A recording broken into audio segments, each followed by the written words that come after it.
దేవుడు కళ్ళు తెరవకపోతే మనకు చాలా విషయాలు అర్థం కావు. మన కన్నులు దేవుడు తెరవాలి.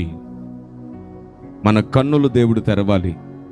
అందుకే భక్తుడు అన్నాడు, నీ ధర్మశాస్త్రమందు ఆశ్చర్యమైన సంగతులు చూచున్నట్లు నా కన్నులు తెరవమని అడిగాడు. మన కన్నులు ఎందుకు తెరవబడలేకపోతున్నాయి, మన కన్నులు ఎందుకు మోయబడుతున్నాయి? దానికి 2 కారణాలు. మొట్టమొదటిది, మనకు నచ్చిందే వెతుకుతూ మనకు కావలసిందే వెతుకుతున్నాం కాబట్టి మన కన్నులు తెరవబడట్లేదు. ఎందుకంటే ఆయన అన్నాడు, మొదట మీరు నా నీతిని, అలా మనం వెతకట్లేదు కాబట్టి మన కన్నులు తెరవబడవు. మన కన్నులు తెరవబడకపోవడానికి కారణం రెండవది, బలహీనుల్ని సహించట్లేదు, దేవుడు వాడుకునే బలవంతుల్ని గుర్తించట్లేదు. మనకు నచ్చితే అభిమానిస్తాం, మనకు నచ్చకపోతే ఆ వ్యక్తిలో ఎన్ని సత్యములు జ్ఞానములు ఉన్నతృణీకరిస్తాం.